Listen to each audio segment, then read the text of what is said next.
Hi everyone, welcome to the Language Training Center video classroom. And today we will learn new concept English book 1 from lesson 52 to 54. Assalamu alaikum sahadatlar, yaxshimizlar? Bizning g'oyatli tarbiyalash markazimizniki shu yangi o'quv video darsi kelganlarni qarshi olamiz. Hamda bugungi darsda 52-darsdan tortib toki 54-dars tushunamiz. Hamda bu 52-darsdagi ma'lum mazmun bilan 54-darsning mazmuni bir qadar yaqin ham o'xshab qoladi. Shunga 52 bilan 54ni sizlarga bir raqam so'zlab bermoqchi. Onu degan avval shu 53ni o'rganib o'taylik. Xo'sh, biz bugungi darsimizni boshlashdan burun oldimizdagi darslar o'rgangan bir necha muhim nuqtalarni qanday qilib o'taylik desanglar, bir takrorlab o'tsak. So, first of all, let's review it. All right. So, can you spell the words? Okay, savollarga qaranglar. Amsa sizlar shu oldingi darsimizda o'rgangan at the butchers shunami? Shu darsimizdagi muhim nuqtalarni bir haqiqatan takrorlab boqamizlar. Masalan, can you spell it? Such as B. A meat, starts with B, letter B, like B, E, what? Yeah, it's beef, alright? It is what? It's beef. Okay, beef deganimiz nima? Qoli go'shti. What about next one is L? Okay, anaqda yana bir L bilan boshlangan go'sht turi qaysi? It is lamb. Okay, good. Mush oxirdagi B'ni qanday qilmaymiz desanglar, talaffuz qilmaymiz. Shuning bilan bu qo'shilib nima? Lamb. Okay, it's called lamb. What about next one? Okay, qolib qo'rg'uz. It is steak. Newpa. Ondan keyin night chanab to'g'ralgan go'shtni deb kelgandan biz it's called mince. Okay, it is called mince. Okay, bu nima desanglar?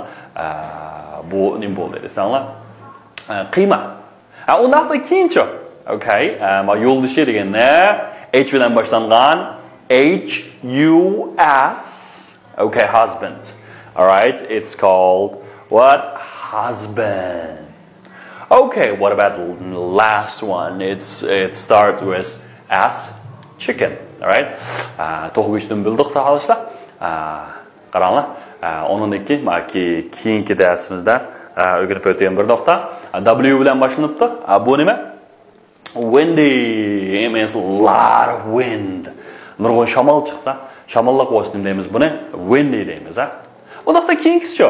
Okay, nojiq quyosh chiqsa, uni nima deymiz? It's okay, warm. Yaxshi illiq, ha. Illiq deganni deymiz, sana warm. Okay, hamda keyingisi nima? Qattiq isib ketdi. It's hot. Good. It is hot.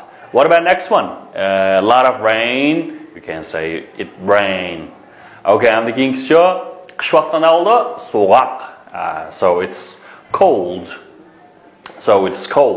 And next one is snow. Okay. Demak, endi bu so'zlarni oldingi darsimizda o'rganib o'tdik. Endi bir takrorlaylik. Windy, warm, hot, rain, cold, and snow. Okay, and snow. All right. Andaqda shu xanzus asosan savolashdan shu jumlani bir tarjima qilib boqamizlar. Okay, yoki men sizlarga uyg'urchasini deb beray. Okay. Amda shu qonlik basi, sizga qonlik basi lozimmi? Okay, lozimmi? This name is, do you want any cabbages? Cabbage degan mana kapuska. Yoki qonlik degan basini cabbages. Okay. Amda siz masalan u nimaga maroq? Choyga maroq. Lekin uning qo'shi yo'q. Demakchi qiz bolaning qo'shi bor, lekin o'g'ilning qo'shi yo'q. Nima? She likes tea, but she likes tea, but she doesn't. Nima? He likes tea, but he doesn't. Okay, hamda keyingisi. Masalan keyingisi qarab baqirgan bo'lsak, bu nima desanglar? U o'qimayotidi. Desa, umi o'qimayotidi. Okay, endi mana ikki narsa masalan she isn't reading. She isn't reading to demdik yoki either yoki either deb o'qigandik. Endi Ayshaning ikki xil o'qilishi bor. Either deb o'qisang ham bo'ladi yoki either deb o'qisang ham bo'ladi. Demak, he isn't reading either.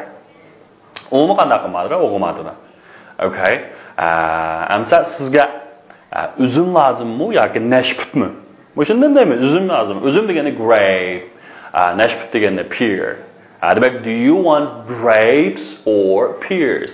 Endi bir diqqat qilgan bir nuqta bor. U bo'lsin demaysanlar. Masalan, sanog'ini bo'ldigan ismlarni ishlatganda cho'qim yo birlik shaklga kelish kerak yoki ko'plik shaklga kelish kerak. Masalan, jiqballa I like apple deydi. Endi bu apple degani sizniki olma markasini yaxshi ko'rgan bo'lsangiz, do you I like apple desangiz bo'ldi. Lekin hamda siz olma, masalan, yeydigan olmani ko'rsatayotgan chaqda buni apple desak bo'lmaydi.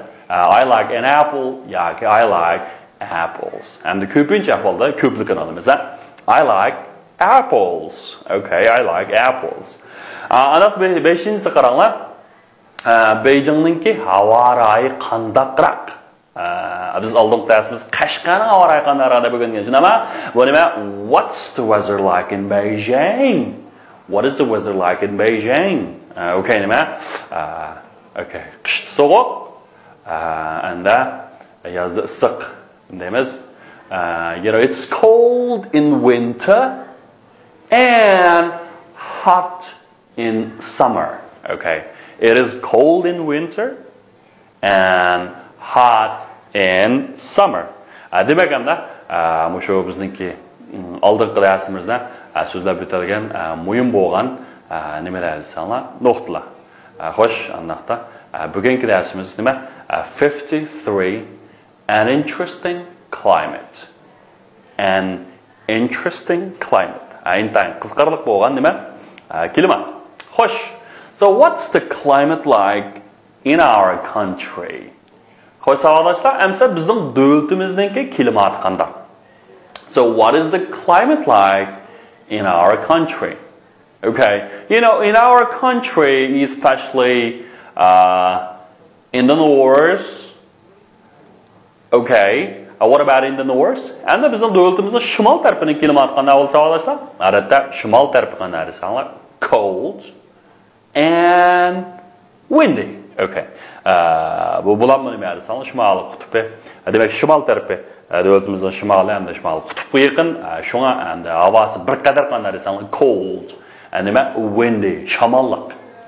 What about in the south? Okay. South is hot and wet. Okay, nima desanlar? Issiq hamda nima desanlar? Yo'l. Bulanmamasdan Guangzhou deymiz, Shanghai deymiz. Shunami? U yerning havo klimati qanday desanlar? Intayin issiq. Yoz vaqti bo'lsa, bo'libmi Shanghaining qanday desanlar? Night issiq. Okay, night issiq. Okay, night issiq. Shunami? Undan keyin yomg'ir yog'adi. Bir alaylikka. Odatda qishlarda yomg'ir yog'adi ahvolini aytib, What about in the west? Demakchi davlatimizning qaysi tarafi? G'arbiy tarafi. Naq biz turayotgan Xinjiang. Ana Xinjiangning klimati qanday bo'ladi? It's windy and dry. Okay. Shamol ko'p chiqadi. Uni nisbatan yana nima desanlar? Qurg'oq. Xinjiang havosi qurg'oq. What about in the east? Okay. In the east deganimiz sharqi. Sharqi. But in the east, what about? In the east, it's mild. Okay, night yaxshi. Sharq tarafi night illiq. Illiq. Demak ham namishada jo'grafiyalik 4 tarafni ko'rsatadigan so'zlarni qaranglar. Masalan, shimol deganda north, ma th nima talaffuz qilinishi nima? North, east, sharq degan gap bo'ldi. South, okay, south degancha janub. Andaqda west, shimol. No, g'arb. Demak, north, east, south, west. Endi ma'noning oldiga, taraflarning oldiga the aniq article ko'rsatkichi. Buni qo'ysak nima desanglar, naqshu bizningki davlatimizning shimoliy, janubiy, sharqiy, g'arbiy deganini bildirdi. Demakchi in the north deganimiz shu davlatimizning nimasi shimoliy. In the south. And in the south deganimiz shu davlatimizning nimasi janubini ko'rsatadi. janubini ko'rsatadi. Buni birdan turib tafsiliy so'zlaymiz. Андақта әнді мұшы білген тексіміз үшарған бір нәтиже яғни еңі сөзлер бар, еңі сөзлерден тоқтылып бағылы. Окей, әміз қаралым бұл ресімді. Бұл ресім қарап бақсақ, бұл ресімді біріншісі неме? It is in summer, the sun rises early and sets late. Yeah, it's called sunrise. Okay, sun құяшын ама, rise деген мұнда көтірелмек. Okay, it is sunrise. Sunrise. You know, especially in summer, the sun rises early. Okay. Rises early deganime boldu көтірілді. Шынама and sets late. Қандай қылды? Кейін патыды. Демек әнді бішәргі rise деген сөз түркімді peel. Peel. The sun rises. And игісі үшінші әқсі бірлік оқып қалса, қандай қылымыз? Peel'ның кейінеге қандай қылдық? Әс қатытық. Шынама, шоң it rises дейміз. Early дегеніміз шу балдур дегенге. Okay, балдур дегенге. Okay, what about next? What is set? Okay, set. Set дегеніміз патмақ. Okay, set дегеніміз демәр. Санла патмақ. Yani move downward and move upward болса, үсті көрілген болса, бұл қояш көтірілгенлігін білдірді. Okay, sunset. Демек in summer, the sun rises early and sets late. And the кейін қана қылу патыды. Кейін патыды. Әмшәрік әң мұйым нәрсіме rise, next one is set.